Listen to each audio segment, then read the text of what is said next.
Okay, let's unpack this. Today, we are not looking at academic papers or, the usual financial market reports. We've actually gotten our hands on something far more immediate and dynamic. Yeah, this is something special. It's a high-level strategic brief straight out of a design studio. We are diving into the CAMDU Nation Building Design Command Brief. And the date on this is Thursday, December 4th, 2025, so it's looking ahead. It is. And this is essentially a roadmap for architectural and engineering action. It's a design and implementation mandate handed down by KING-KAMBUF PS Architecture Design Studios. And the focus is, well, it's completely existential. The title here, the studio theme of the day, is Blue-Green Water Energy Networks. Right, and the subtitle clarifies it. Integrated water and renewable energy infrastructure. And that word integrated is absolutely the key to this entire document. It seems to be. This whole framework is designed to create resilient, sovereign, and I really love this framing they use, healing infrastructure. Healing, yeah. It's about binding together these emerging city-states and their diaspora territories, sometimes across multiple continents. It suggests infrastructure isn't just about utility, pipes and wires. It's about repairing historical wounds and, I guess, securing a future on their own terms. It really forces you to ask the big question. Yeah. What does sovereign infrastructure truly look like, especially now in the face of escalating climate pressure? And their answer is? A total, non-negotiable integration of water and energy. The KING-KAMBUF closing directive in the brief sets the tone immediately. It's a quote, it says, "Water and energy are the blood and breath of nation building." Wow.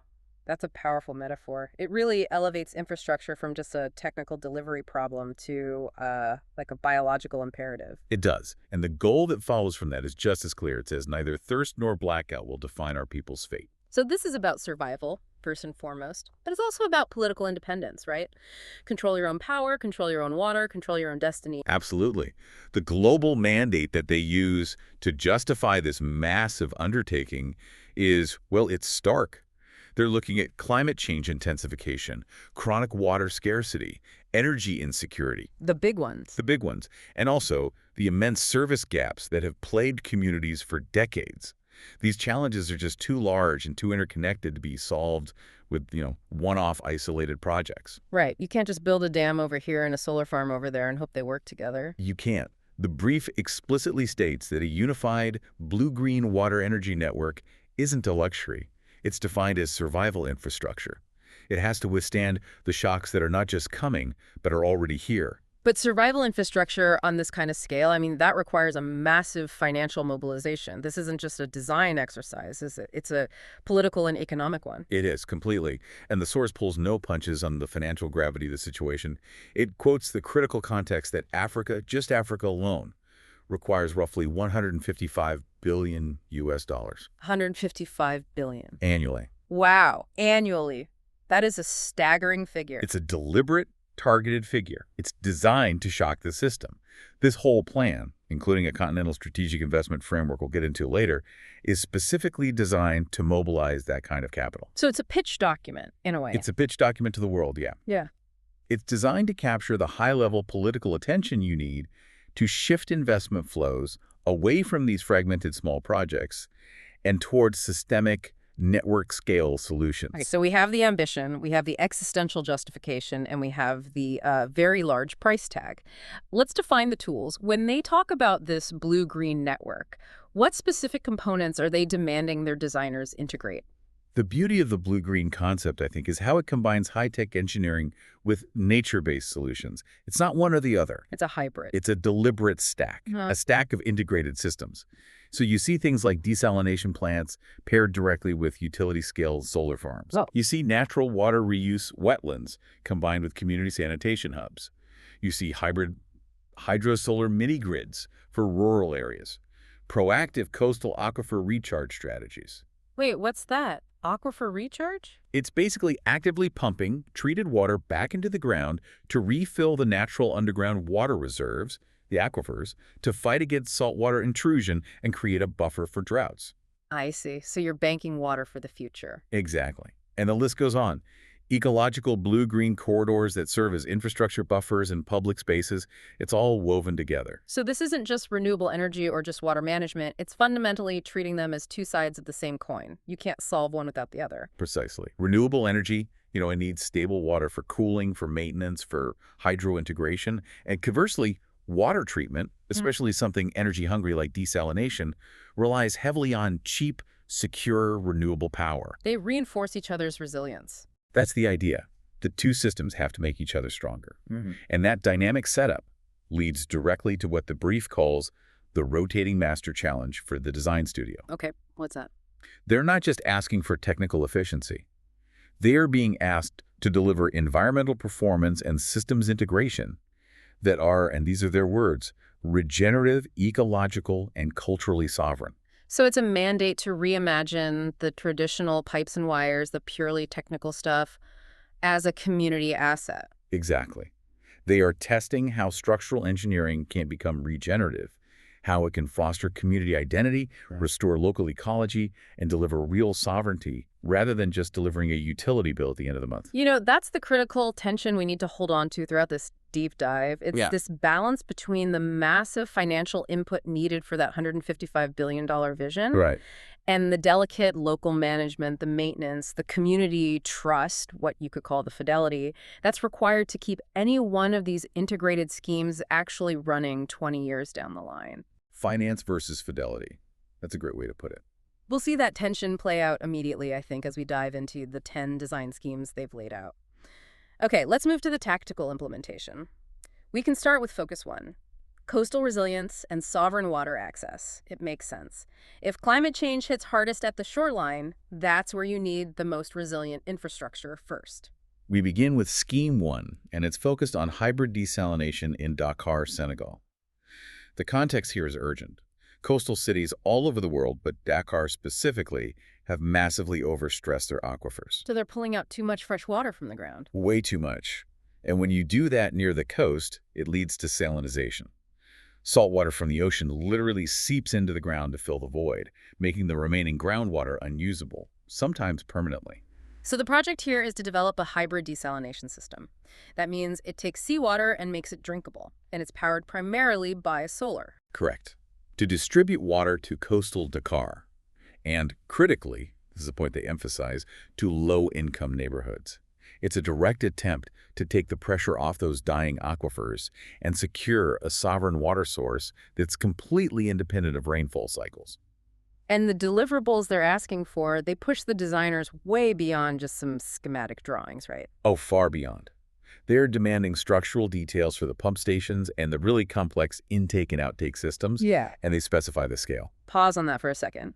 The brief says down to the 1.50 scale. For anyone listening who isn't an architect, why is that so specific? What does that signal? It's hyper-specific for a reason. Okay. When a brief demands a 1.50 scale, it means they're demanding construction-level detail. It's not a sketch, it's a manual. It's the difference between a concept and a blueprint. So you're talking about specifying the exact mix of the concrete, the schedule for the rebar, the anchor bolts. Everything. And, most importantly in this context, the material selection. The brief requires the explicit use of coastal salt-resistant materials. Right, because the salty air itself is incredibly corrosive. Incredibly. If you design the world's most efficient desalination plant, but the pumps, the pipes, the rebar in the concrete corrode and fail after 5 years in that saltwater environment, the whole $100 million investment is completely worthless. The 1.50 mandate forces the designers to specify resilience right down to the steel and the concrete mix itself. So the engineering requirement is directly linked to the longevity and therefore the financial viability of the entire project. It has to be. And furthermore, the deliverables also mandate what they call integrated space planning prompts.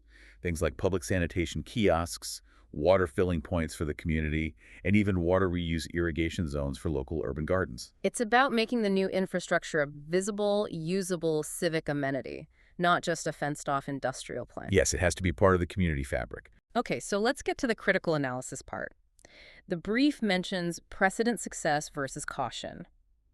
We know the Mamel's desalination plant already exists in Dakar and proves the technology works.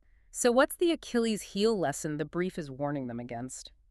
The key lesson is the classic infrastructure trap. Water projects like this often fail, not because of the pumps or the filters, but because the energy source is insecure or just astronomically expensive. So if you just plug it into the national grid, you're a hostage to blackouts. And if you rely on diesel generators, which is often the backup, You create these huge carbon liabilities and massive operating costs. Mhm. And those costs make the water unaffordable for the exact low-income communities you were trying to serve in the first place. So the brief is essentially issuing a non-negotiable warning here. The desalination must be paired with renewable power, not just casually, but functionally integrated from day one. Absolutely. To avoid the high-cost burdens and the carbon emissions, Mhm. this pairing is the absolute core of the blue-green mandate, right from Scheme 1. It's the difference between a white elephant technical fix and what they're calling a self-sustaining sovereign lifeline. And that energy integration has to be robust enough to guarantee service reliability 24/7. It can't be intermittent. Okay, let's move down the coast. We're looking at a completely different scale now with Scheme 3, Integrated Off-Grid Micro-Resilience in Mozambique. Right. This is aimed at a much smaller, low-income coastal town, one that's highly vulnerable to storm surges and saltwater intrusion. This is all about decentralized survival. So the challenge here is designed for maximum local autonomy. It is. The hybrid system they're calling for combines a few different things. Small hydro or maybe even tidal microgenerators, solar arrays, and rainwater harvesting. The key is that it has to function off-grid or at least semi-off-grid. To ensure that a regional grid failure doesn't cut off life support for the town? Exactly. And what's fascinating here is the immediate, explicit link between the infrastructure and the local economy. It's not just a technical drawing, it's basically an economic development plan. Well, the space prompts they list move beyond just communal water points. They require a desalination fallback kiosk, which is a crucial technical redundancy built right into the community hub. A backup for their backup. A backup for the backup. And then they list essential economic infrastructure, community lighting for safety and nighttime markets, cold storage for fish, and clean energy-powered fish smoke or drying houses. Ah, I see. If the primary local livelihood is fishing. Then you secure the energy and water to preserve and process that catch. You secure the whole value chain. You're not just providing water to drink, you're providing the means to make a living. And securing that livelihood is crucial for the financing angle. The brief notes this scheme relies on specific mechanisms, climate resilience funds, and something called blue finance instruments. And that's where a lot of investment dollars are starting to shift. Blue finance basically refers to specific financial products like bonds or loans or dedicated funds that are aimed at sustainable ocean and coastal economies. So marine conservation, climate adaptation in coastal zones, that sort of thing. Exactly. By linking the water and energy directly to fish, cold storage, and processing, they make this small project eligible for these increasingly targeted funding streams.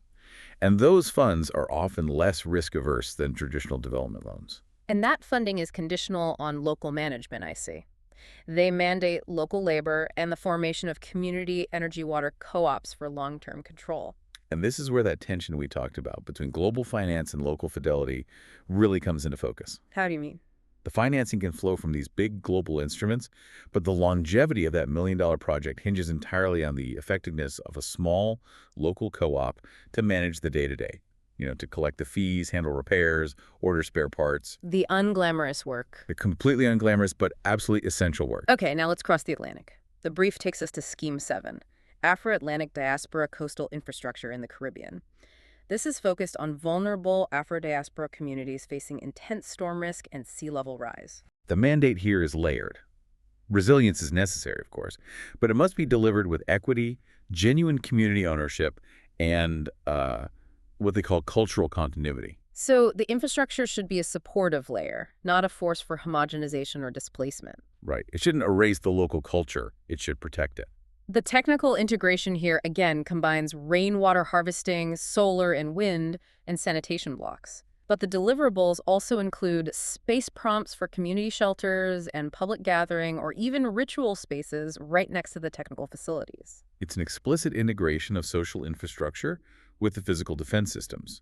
A place to gather is just as important as a seawall in a hurricane. And the metrics they're demanding reflect this holistic view. The ESG metrics required go beyond simple things like water output per day or energy capacity. Yeah, they demand quantifiable metrics for resilience to storms and floods. So maybe that's measured by system uptime after a disaster, how quickly it comes back online. And really uniquely, they demand community governance metrics. How on earth do you quantify governance? That sounds like the hardest thing to put into a spreadsheet. It is, but they're forcing the design studios to think about it. It might involve measuring participation rates in the co-op meetings, or the clarity of the operational manual and whether it's written in the local language or dialect. Or maybe the percentage of project funding that's dedicated to local training over a 5-year period. Exactly. It's an Well, attempt to literally quantify the quality of the social contract that the infrastructure is supposed to embody. Their point is, if that social contract is weak, the concrete and steel won't stand for long. okay, if the first focus was about establishing sovereignty on the coast, our second focus looks inward. It addresses density, equity, and deficit within these fast urbanizing areas. This is focus 2, decentralized sanitation, equity, and urban retrofits. And this section directly tackles the massive infrastructure deficit you find in dense settlements. And it's where that tension between high-tech solutions and local capacity, it really just explodes. Let's start with Scheme 2, wetland roofs and sanitation in Lagos, Nigeria. The context here is just immense. We're talking about dense, peri-urban or river fringe communities in Lagos, where the centralized city systems, sewerage, water supply are often overloaded or collapsing, or in some cases just non-existent. Right. And the core design challenge is to create a decentralized WASH system. WASH stands for water, sanitation, and hygiene, and it's designed to work at the neighborhood scale. We should pause there because WASH is such a fundamental concept. It's the foundational triad of public health, right? Clean water access, functional sanitation systems, and public hygiene education and facilities. It is. And where that triad fails, disease flourishes. It's Wow. that simple. So what's the ecological solution they're proposing here? It seems brilliant, at least on paper. Sewage treated locally via constructed wetlands, and then the resulting gray water is reused for urban agriculture or to create green zones. It's a globally proven ecological approach. Hmm. Constructed wetlands are essentially nature's kidneys. They're low energy, relatively low maintenance, and highly effective at filtering pathogens and nutrients out of wastewater. So this approach reduces the burden on the city's main infrastructure, it creates green space, it can mitigate local flooding. And it produces clean enough water for localized food production. It's a win-win-win-win. And the deliverables, I see, integrate the social impact directly. They're calling for public hygiene blocks, shared biogas and compost hubs, and social gathering spaces deliberately positioned by the edges of these new, clean wetlands. It's reframing wastewater treatment, which is usually something you hide, as a beautiful and productive civic space. That's the potential. But the historical caution here seems absolutely vital. The brief warns, and I'm quoting, "Without strong community management and maintenance, these systems fail catastrophically." And they do.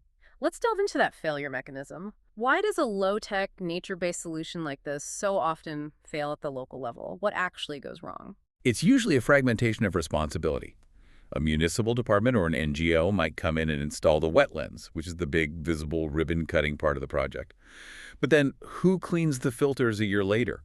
Who ensures the inflow pipes aren't clogged with solid waste? Who manages the compost hub or makes sure the right plants are thriving? Exactly. If that local management structure breaks down, if spare parts aren't budgeted for, if the local co-op loses its funding, or if political support just vanishes after an election, the wetland rapidly becomes a noxious, mosquito-ridden swamp.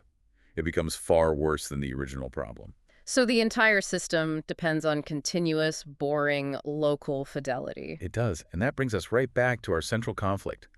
That $155 billion in strategic investment, it cannot buy local fidelity. It has to be built painstakingly through trust and consistent engagement. And that theme carries over directly to Scheme 8, Urban Justice Retrofit in South Africa, which targets these fast urbanizing townships near, say, Cape Town or Johannesburg. This is about fixing severe historical deficits in existing informal settlements. The solution here is all about modularity. They call it the service cluster. The idea is a self-contained water, sanitation, and solar module that's designed to be retrofitted onto existing settlements, providing a basic, dignified standard of service where none existed before. And crucially, these modular units don't just stop at pipes and toilets. No, they bundle in essential communal services, things like solar-powered lighting for safety, refrigeration for food preservation in small businesses, and charging points for communications and livelihood. So you're delivering a packaged solution for basic economic and social security. It's almost like delivering a life support pod to communities that have been systematically denied basic infrastructure for generations. That's a good way to think about it. Yeah. But retrofitting, especially in historically disenfranchised areas like South African townships, carries a massive social risk. Right. What's the explicit caution tied to this urban justice mandate? The profound caution is that infrastructure upgrades, no matter how well-intentioned, often trigger displacement or gentrification. It's a well-known paradox. How does that work? You improve the services, you bring in reliable water, sanitation, light. That makes the area more desirable. That increases property values, which then drives up rents or taxes, and that pushes the original, often low-income inhabitants out. They can no longer afford to live in their own upgraded neighborhood. So the design studio is warned that the technical design, the pod itself, must be paired with strong social policy. Yes, the brief demands that the plan include specific mechanisms from the very start. Things like guaranteed tenure security for the current residents and legally binding community engagement protocols. The infrastructure is only justice if it serves the people who currently live there. You can't solve a water problem by creating a housing crisis. Okay, finally, in this urban and decentralized focus, we look at Scheme 5, leapfrogging traditional systems in rural East Africa, and they use a context like Kenya as an example. This is the full package designed to bypass the traditional, slow, and expensive process of grid expansion. This is a really powerful model for rapid modernization. It's what they call the integrated hub concept. A full package providing clean water, electricity via solar arrays, and a mini-grid, and most critically, digital connectivity, ICT. It's not just a utility station, it's a village center designed around the hub's functionality. The technical facilities, the water well or catchment, the mini-grid generator, the ICT tower, they enable immediate social services. Exactly. So right away, you can have a community learning or internet cafe. You can have a telemedicine kiosk connecting the village to doctors hundreds of miles away. This is how infrastructure can bridge the digital divide at the same time as it's bridging the energy and water divide. The hub becomes the economic and social engine for the entire village. That's the vision. But again, the warning is unavoidable and stark. The brief emphasizes that off-grid installations, especially in remote areas, very frequently fall into total disrepair. Why does this happen so often with off-grid solar and water systems? We hear these stories all the time. It's a combination of factors. There is the lack of readily available spare parts, the complexity of proprietary components from different manufacturers, but the primary reason, almost always, is the absence of local capacity building. The team that installed it leaves, and then what? Exactly. The original builders leave, and the community is left without the training or the organizational structure to handle the inevitable maintenance. Battery replacements, changing filters, fixing small wiring faults. And that leads to wasted investment, broken equipment. And critically, a deep, deep broken trust between the community and the development entities. The brief is so aware of this that it specifically mandates continental training centers to prevent this exact fate. It's a systemic problem that needs a systemic solution. Let's shift our perspective now. We're zooming out, moving from the 1.50 detail of a pump station to the 1,100,000 scale of entire hydrological systems. This is Focus 3, agro-corridors, food security, and delta ecology. This is where the immense complexity of natural ecosystems meets the demand for large-scale production. And Scheme 4, the Volta-Delta Agro-Water plus Solar Energy Corridor in Ghana, requires a master plan at that vast scale. The scope is incredibly ambitious. They're talking about a massive network agro-industrial corridor along the entire Volta River Delta. Right, combining advanced irrigation for crops, large-scale aquaculture, so fish farming pens in the water, and dedicated renewable energy generation specifically to power agro-processing facilities right there on site. The core challenge here has to be the trade-off rate. How do you guarantee year-round water and energy for industrial-scale agriculture while at the same time preserving the delicate delta ecology and the traditional livelihoods that have relied on that ecology for centuries? That is the entire game. Deltas are unbelievably complex, dynamic environments. If you disturb one element, like the freshwater flow, it can have disastrous cascading consequences downstream and on coastal salinity. So the caution here, based on past global failures in delta management, must be non-negotiable. What is the historical mistake they are absolutely determined to avoid? The failure is almost always ecological short-sightedness. Past large-scale irrigation projects often lead to overextraction of water from the river. In a coastal delta, that dramatically increases salinization. So saltwater creeps further and further inland. Exactly. And it destroys farmland, sometimes permanently. These projects also often lead to catastrophic wetland loss, which removes the natural flood buffers and destroys vital habitats. The blueprint here mandates absolute adherence to water use efficiency and requires the creation of extensive ecological buffers. Specifically, they call for reforested wetlands and mangroves. So the infrastructure has to actively protect the ecology. They're seeing it as a partner, not an obstacle to be removed. It has to be seen that way. The ecology is part of the infrastructure. That large-scale ecosystem approach takes us to Scheme 6, climate resilience in the Nile Delta, Egypt. This region is, it's one of the most historically significant and existentially threatened agricultural areas on the entire planet. The Nile Delta is incredibly dense with people. It's vital for Egyptian agriculture, and it is facing severe and immediate climate risks. We're talking accelerating sea level rise, deep saltwater intrusion into its ground reserves, and intense flash flooding. So the intervention mix here has to be a total multi-front defense strategy. There's no single solution. None. They're talking about massive engineering projects right alongside ecological restoration. The plan requires the integration of desalination and solar and wind power, yes, but also serious physical defense. Like what? Flood control belts, so actual seawalls and surge barriers. And that has to be combined with greenbelt and wetland restoration projects. They're literally building hard barriers against the ocean while simultaneously restoring the natural absorption systems behind them. And the greatest hurdle here, I'm guessing, isn't the engineering of the seawalls. It's the governance. The brief highlights immense governance complexity. To succeed with a project like this, you have to coordinate the water ministry, the agriculture ministry, the energy department, coastal management authorities, and thousands of local farming communities. And all of them have competing interests and probably historical rivalries over water rights. It sounds like trying to redesign a massive, complex road system while coordinating 10 different historical departments who all think they own that exact patch of roadbed. That's a perfect analogy. The brief notes that past projects in the Delta suffered heavily from underfunding, political fragmentation, and critically inequitable water distribution. And that's the social dynamite. If the new system, with its new canals and pumps, disproportionately benefits large commercial agricultural corporations over small local farmers, the project will fail politically and socially. It doesn't matter how high the seawalls are. The blueprint has to mandate equitable distribution systems from the outset. We're shifting now to the most conceptual and maybe the most strategic layer of the brief. This is Focus 4, Transcontinental Networks and Strategic Investment. This is where the definition of nation building truly goes global and digital. This is where KING-KAMBUF starts thinking about what sovereignty really means in the 21st century. And Scheme 9 is the Diaspora Data Water Energy Commons. This is a distributed transborder infrastructure model.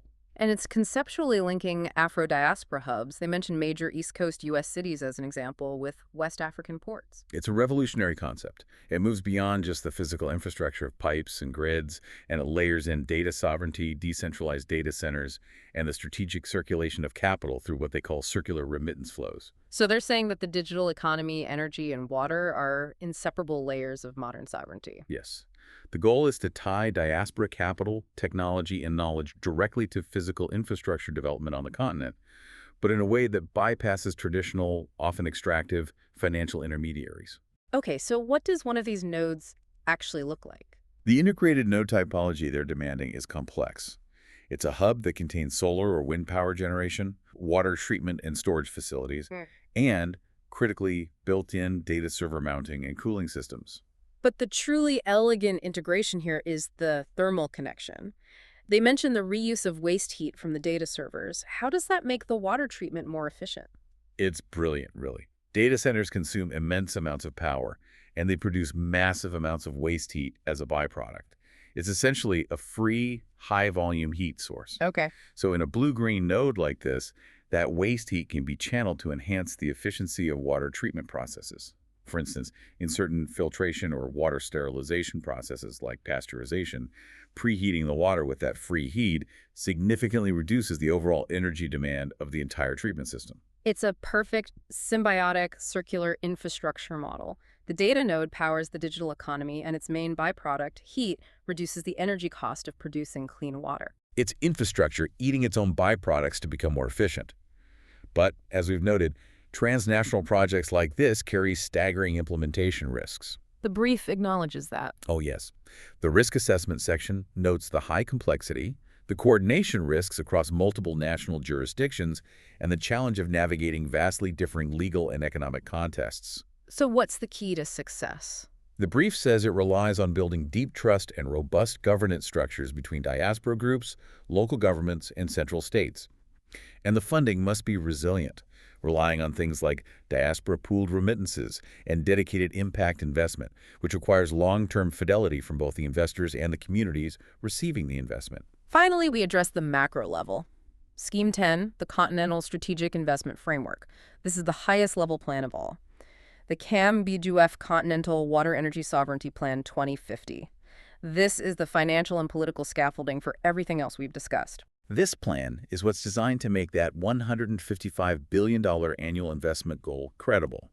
It's about building a multi-decade, comprehensive investment map that anticipates future climate pressure, demographic shifts, and sovereignty needs across the continent. What are the concrete deliverables required for this macro blueprint? It can't just be a vision statement. No, it's very practical. First, a comprehensive infrastructure investment need map covering the entire continent, identifying water-scarce zones, high population corridors, and energy deserts. Second, a long-term phasing and financing plan. And third, the administrative scaffolding. What does that mean?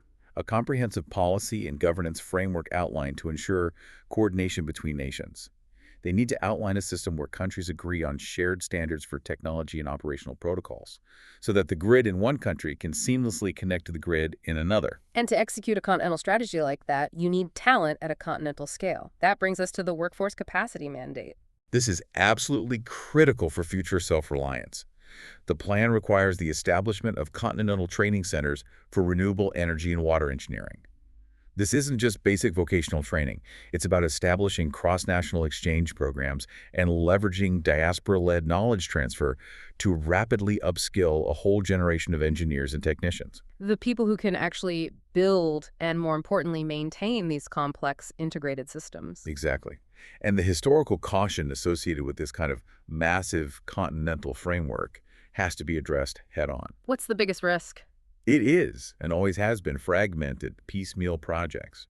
They are often initiated by external actors with their own agendas, resulting in a severe lack of lifecycle management.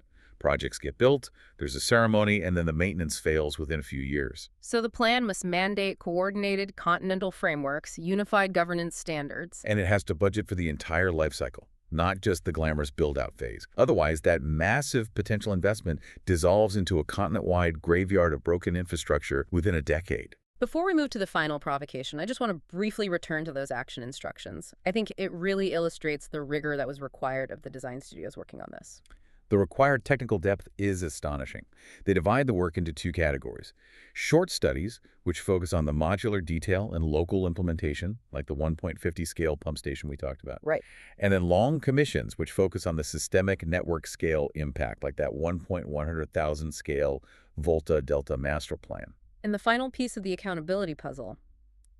Every single drawing, every model, from the smallest bolt detail to the largest regional map, must be annotated with ESG metrics. That is the ultimate design constraint. They are tying the engineering output directly to social and environmental accountability. The design itself must show the estimated carbon reduction. It must have explicit equity notes detailing which low-income communities will benefit. And it has to have resilience indices proving its ability to withstand climate shocks. So infrastructure design is no longer just about function. It's a quantified commitment to social and environmental justice baked into the blueprints. So we've taken the full journey that was defined in this command brief. We went from establishing sovereign water access via hybrid desalination on the coast to implementing decentralized, community-managed wetland systems in dense urban centers, to balancing ecology and production in massive river deltas. And finally, charting the course for transcontinental data and investment sovereignty. It's a vision that radically redefines what infrastructure is. It moves it from just mere engineering to a comprehensive political commitment to sovereignty, social care, and ecological viability. It's incredibly ambitious, it's clearly necessary, and it's backed by that stated $155 billion annual need. And this brings us right back to that friction point, that central tension we identified at the very beginning. You can, in theory, secure the $155 billion in financing. You can demand the 1.50 scale salt-resistant materials, and you can map out the 1.100,000 corridor. But the ultimate success or failure of virtually every single localized scheme we discussed Scheme 2, the wetlands in Lagos. Scheme 5, that rural hub in Kenya. Scheme 7, the diaspora infrastructure in the Caribbean. It all hinges entirely on one single factor that cannot be bought with global finance. Community governance and local maintenance capacity? That's it. It is the ultimate design paradox. The massive global vision requires massive local fidelity. You can budget for the capital expenditure, the CapEx, but you cannot budget for community trust or for the persistent daily effort required for long-term upkeep. The engineers can build the infrastructure. But only the community can sustain it. The best, most expensive pump in the world fails if the local co-op doesn't have the training or the spare parts or the political stability to operate it for the next 30 years. So, if infrastructure is sovereignty, as the brief states from the very beginning, how do you balance the monumental scale of continental planning and global finance with the intimate, often fragile reality of community trust and long-term local upkeep? Which side of that equation, the finance and the technical build-out, or the governance and the local fidelity, is the true lasting foundation of these blue-green lifelines? That is the question that's going to define the next 50 years of infrastructure development, not just here, but everywhere. It is. I would encourage you, if this was interesting, to delve deeper into two specific areas from this brief. First, explore the concepts of blue finance and see how investment is shifting towards coastal climate adaptation. And second, research the technical and the social requirements for successfully maintaining constructed wetlands in urban environments. That gap, the one between the global balance sheet and the local wrench in the gears, that is where the future of this infrastructure will be won or lost. Okay, let's unpack this later.